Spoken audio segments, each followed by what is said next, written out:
주 예수 모신 그곳이 어디든지 하늘나라인 줄로 믿습니다. 오늘 허락하시는 말씀은 시편 1편의 말씀입니다. 저와 여러분이 한 절씩 교독하겠습니다. 시편 1편 말씀 저와 여러분이 한 절씩 교독합니다. 제가 1절 말씀 봉독합니다. 복 있는 사람은 악인들의 꾀를 따르지 아니하며 죄인들의 길에 서지 아니하며 오만한 자들의 자리에 앉지 아니하고 오직 여호와의 율법을 조망하여 그의 율법을 지키고 사랑하는 자라. 그는 시냇가에 심은 나무가 철을 따라 열매를 맺으며 그 잎사귀가 마르지 아니함 같으니 그가 하는 모든 일이 다 형통하리로다. 악인은 능력치 아니하며 오직 바람에 가는 여호와 같도다. 그러므로 악인들은 심판을 견디지 못하며 죄인들은 의인들의 모임에 들지 못하리로다. 무릇 의인들의 길은 여호와께서 인정하시나 악인들의 길은 망하리로다. 아멘. 여러분 참 잘 오셨습니다.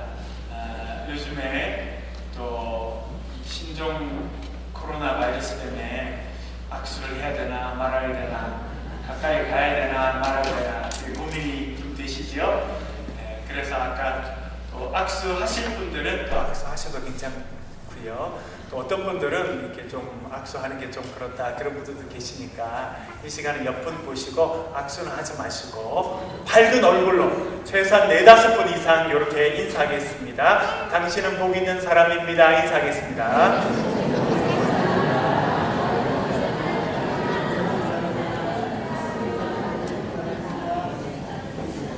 예. 감사합니다. 오늘은 우리 자녀들과 같이 이렇게 예배 드리니까 더 은혜가 넘치는 것 같아요. 그렇죠? 어떻게 보면 우리 자녀들이 하나님 말씀을 떠듬떠듬 읽고 또 익숙하지 않은 찬양을 드리지만 그 맑은 영혼을 하나님께서 더 기뻐하시리라 생각합니다. 오늘은 복 있는 사람이라고 하는 제목으로 같이 말씀을 나누도록 하겠습니다. 어느 주일날 아침 40대 아들이 연로하신 어머니와 말다툼을 하고 있었습니다. 이 40대 아들이 도대체 교회에 가기 싫다는 겁니다. 2가지 이유를 말했어요. 첫 번째, 대표 기도하는 분의 기도가 너무 길어서 교회 가기 싫다. 2번째, 찬양대가 찬양을 하는데 가운데 음이 계속 틀려서 너무 신경이 쓰여서 교회 가기 싫다 그렇게 이야기했습니다. 그러다 60대를 지나신 어머니께서 그 아들을 보시며 교회 가야 될 중요한 이유를 2가지 말씀하셨습니다. 첫째, 주일 예배를 드리고 주일을 성수하는 것은 신앙생활의 기본이기 때문이다. 네, 아멘이 나옵니다. 감사합니다. 둘째가 더 중요한데 2번째 이유는 네가 그 교회 담임 목사이기 때문이다.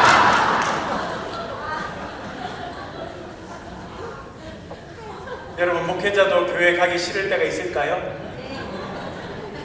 여기서 아멘 안 하셔도 괜찮아요. 저도 지난 2-3달 동안 그랬어요.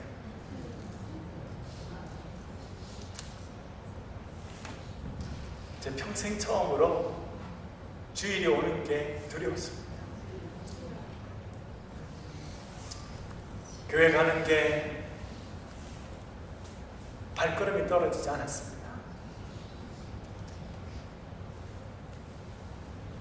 주일 강단에 서는 것이 너무 힘들었습니다. 예배에 참여해 있는 분들 얼굴을 보는 것이 너무 힘들었습니다. 찬양대에 앉아있는 분들 얼굴을 보는 게 너무 힘들었습니다. 저만 그랬던 거는 아닌 것 같습니다. 여기 오신 많은 분들이 주일날 교회 가서 예배 드리는 것이 힘드셨을 겁니다. 오랫동안 동고동락하며 같이 지냈던 믿음의 동력자의 친구들인데 왜 이런가 마음이 많이 아프셨을 것입니다. 근데 오늘 아침은 교회 오는 게 재미있었습니다. 기대가 됐습니다. 또 멀리 이렇게 오니까 또 산을 보고 하니까 기분이 아주 좋았습니다. 438장 찬양했지요? 내 주 예수 오신 곳 그곳이 그 어디나 하늘나라. 초막이나 궁궐이나, 그쵸 여러분? 제가 목회하면서 좋아하게 된 찬송이 그 찬송이에요. 아, 그렇구나. 하나님을 바르게 섬기고 하나님을 사모하고 서로를 사랑하는 사람들이 모인 그곳이 작은 천국이구나. 아무리 좋은 건물에 모이더라도 그 안에서 시기하고 질투하고 싫어하고 미워하면 그것이 작은 지옥이 되는구나. 여러분, 하나님께서 우리 예배를 오늘 기뻐 받으시는 줄로 믿습니다. 참 감사한 것은 우리에게 찬양의 기쁨을 회복시켜 주셨습니다. 모이는 기쁨을 회복시켜 주셨습니다. 말씀 듣는 것의 기쁨을 회복시켜 주셨습니다. 목회자로서 저는 말씀을 준비하며 가슴이 떨리고 기대하며 예배당에 들어오고 강단에 서는 기쁨을 다시 회복시켜 주셨습니다. 좋으신 하나님께서 오늘 우리를 온전히 새롭게 만들어 주실 줄로 믿습니다. 오늘 읽은 본문 복 있는 사람에 대해서 말합니다. 여러분, 어떤 사람이 복 있는 사람입니까? 1절은 이렇게 말합니다. 복 있는 사람은 악인들의 꾀를 따르지 아니하며 죄인들의 길에 서지 아니하며 오만한 자들의 자리에 앉지 아니하고 라고 말씀합니다. 여러분, 어떤 사람이 복 있는 사람이라는 것입니까?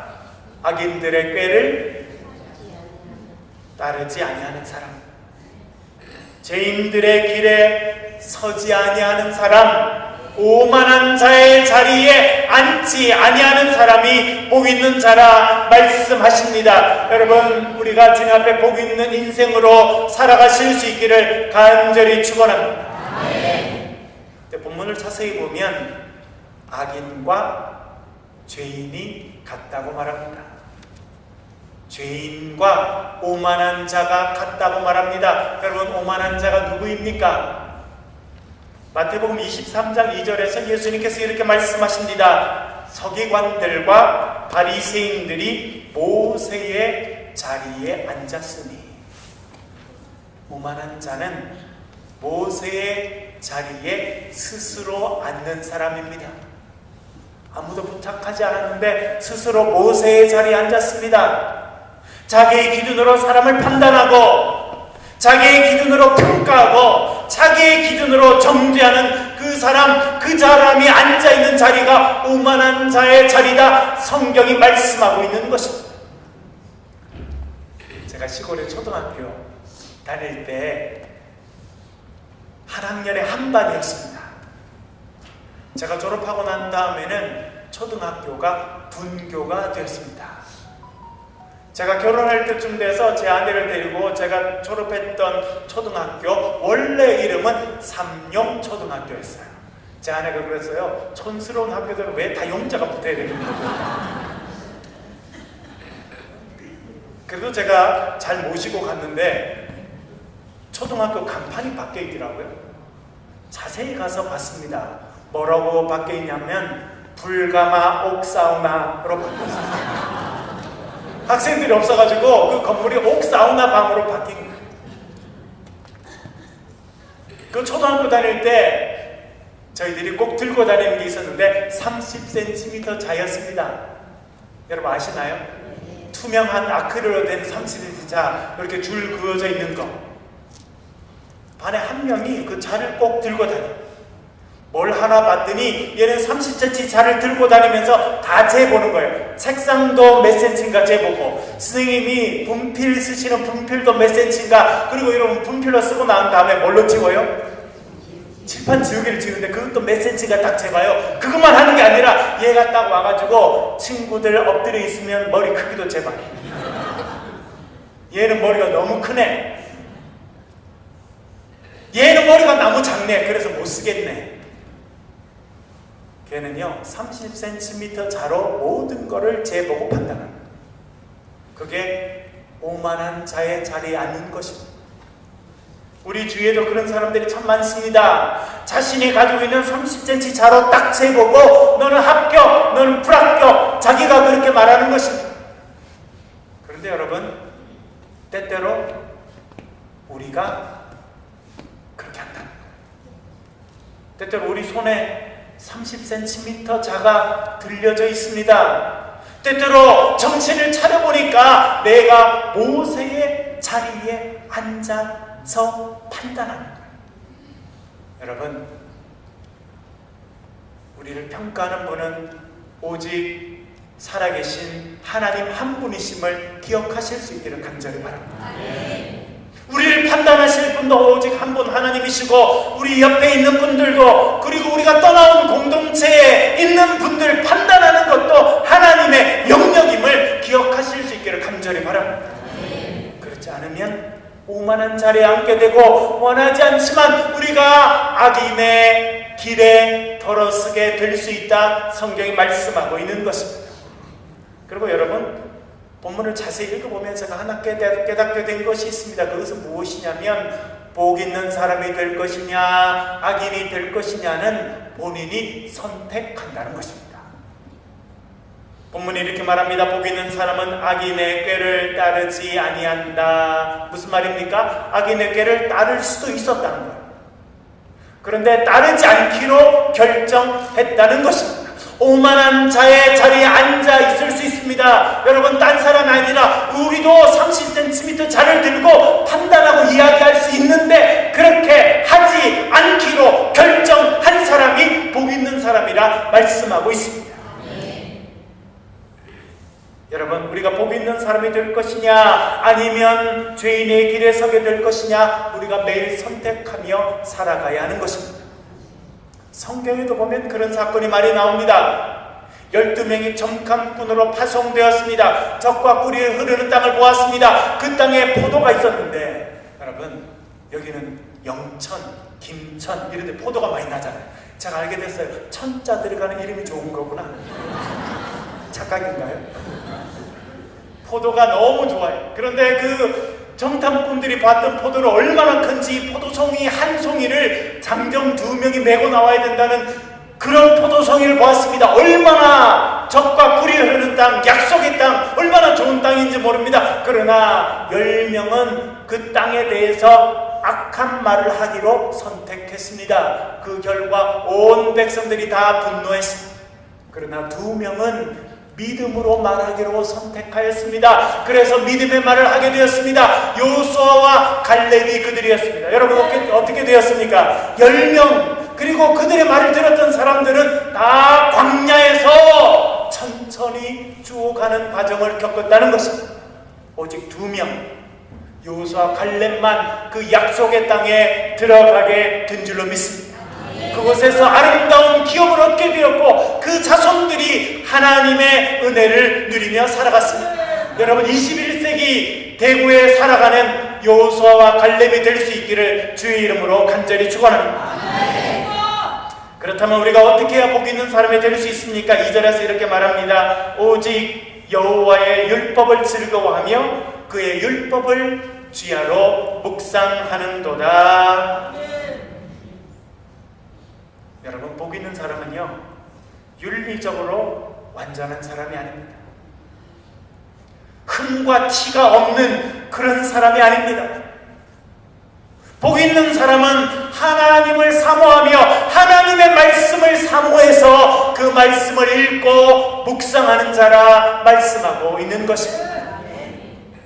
살아계신 하나님께서 오늘도 저와 여러분에게 말씀하십니다. 그 말씀을 듣는 복된 인생들이 되실 수 있기를 간절히 바랍니다. 지난 1월 6일부터 한 주간 저녁 기도회가 있었습니다. 참 무거운 마음으로 제가 저녁 기도회 말씀을 준비했습니다. 1월 6일 월요일 첫날 새벽에 눈을 떴는데 3시 50분입니다. 거실로 나와서 기도하고 성경을 펴서 읽기 시작했습니다. 제가 혼자 성경을 읽을 때, 묵상할 때는 영어로 성경을 읽는데 그날 고린도 후서 6장을 읽었습니다.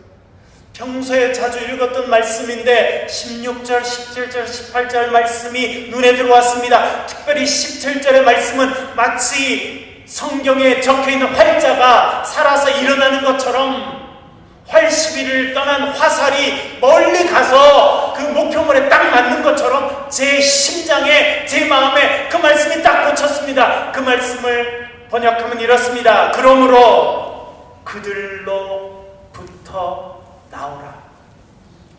그들로부터 분리되어라. 이것이 주님의 말씀이니라. 깨끗하지 않은 것은 만지지 말라. 그러면 내가 너를 환영하리라.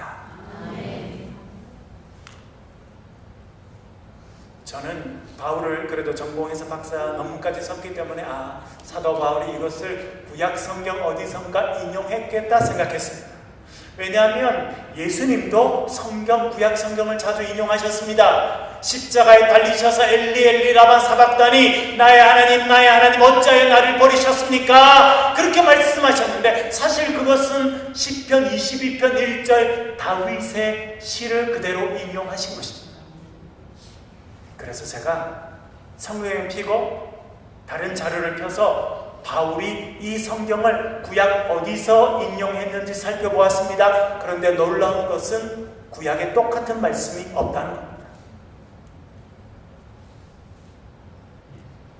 저를 가르쳤던 선생님, 세계적인 학자이셨던 그분이 말씀하셨습니다. 자기 생각에는 사도 바울이 구약 성경을 헬라어로 엄청나게 많은 부분을 다 머릿속에 암기하고 있었다고 생각이 된다는 것입니다. 그 사도 바울이 어떻게 했냐면 이사야와 에스겔에 있는 좋은 말씀들을 가지고 와서 새롭게 구성한 것이 그 말씀이더라고요. 이사야와 에스겔의 말씀을 가지고 와서 그가 묵상하던 가운데 이 고린도 사람들에게 주시는 하나님의 말씀으로 다시 묶어낸 말씀이 그 말씀인 것입니다. 그들에게서 나오라는 것.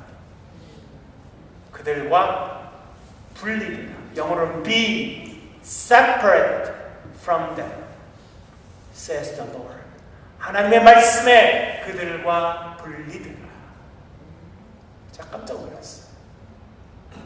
기도회를 시작하는 첫날인데 하나님께서 주신 말씀이구나 생각해 보았습니다. 그 새벽에 그렇게 기도하면서 떠오른 한 사람이 있었습니다. 아브라함이었습니다.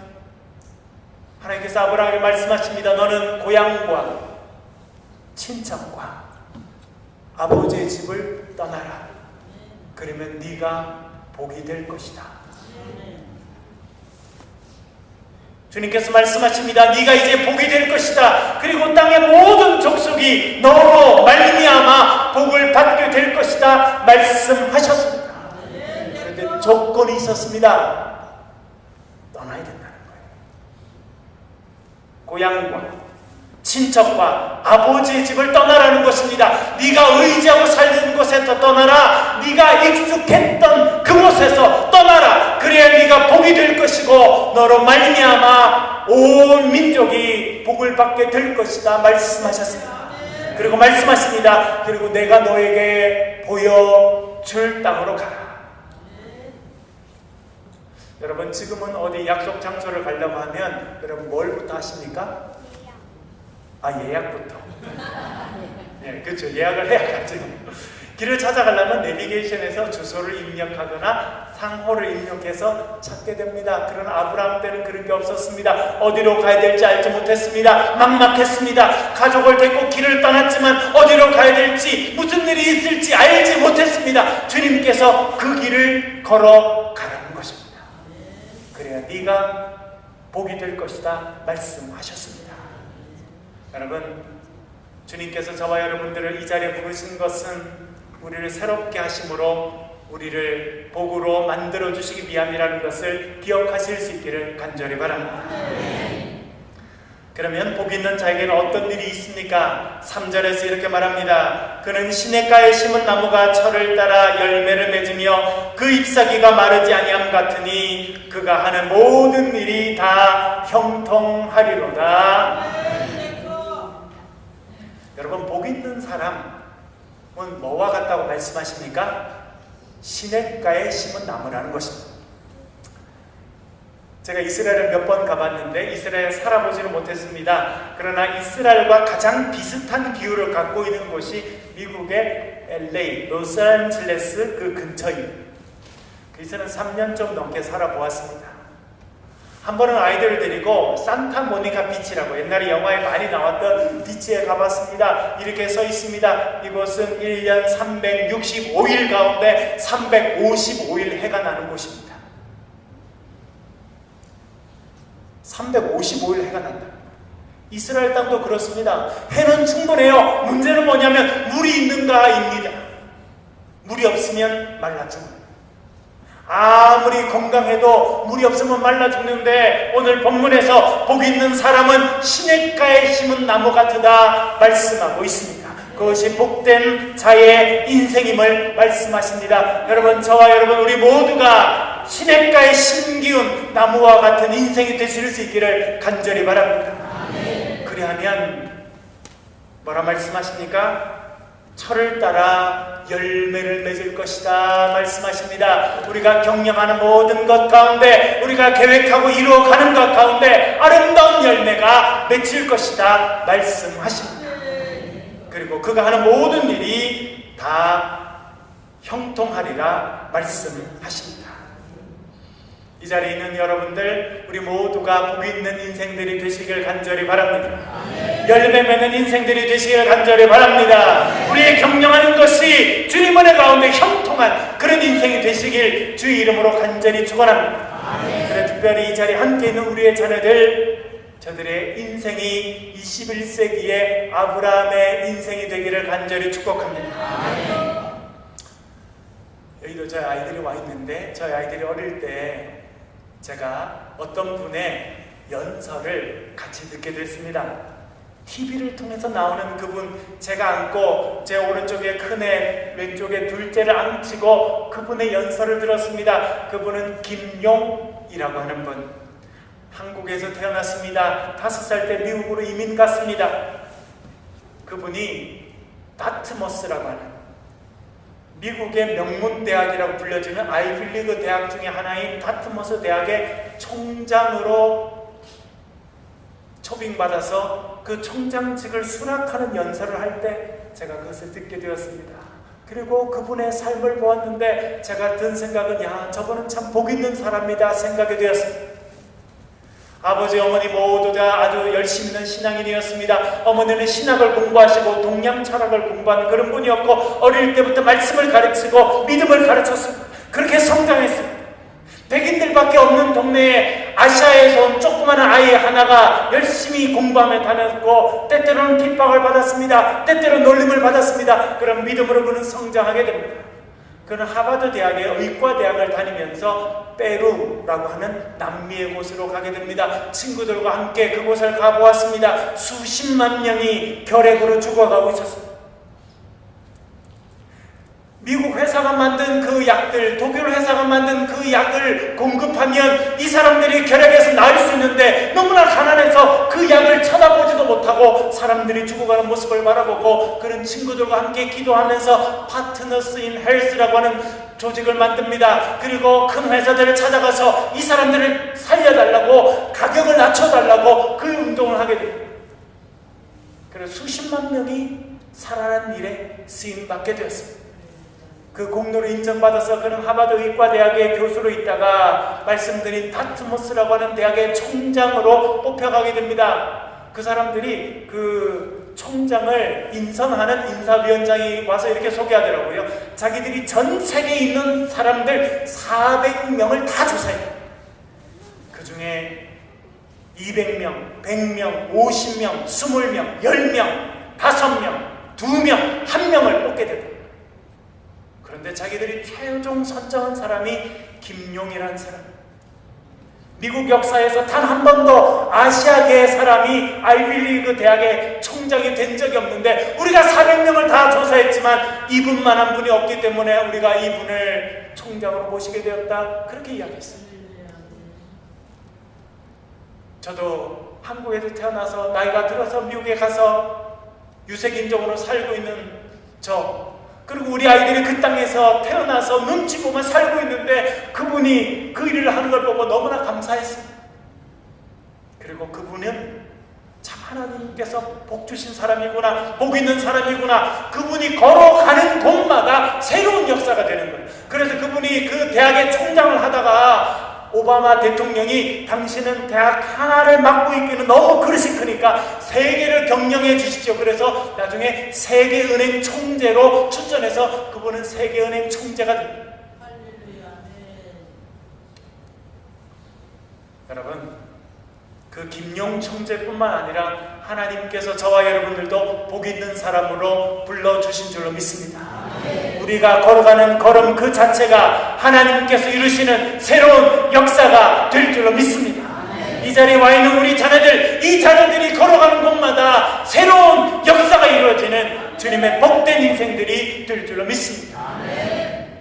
주의 말씀을 묵상하시며 주님의 인도하심을 받으시며 복된 인생으로 살아가시는 저와 여러분 되실 수 있기를 주의 이름으로 간절히 축원합니다. 우리 한번 이 시간 소리를 내서 한번 통성으로 기도하겠습니다. 말씀을 가지고 한번 기도하겠습니다. 기도하실 때 하나님, 저희들이 복된 자녀들이 되게 하여 주옵소서. 우리 가정의 자녀들이 복된 인생들이 되게 하여 주옵소서. 열매 맺는 인생이 되게 하시고 경영하는 모든 것이 형통한 그런 인생이 되게 도와주시옵소서. 이 시간 소리를 내서 통성으로 같이 한번 기도하겠습니다. 아버지 하나님,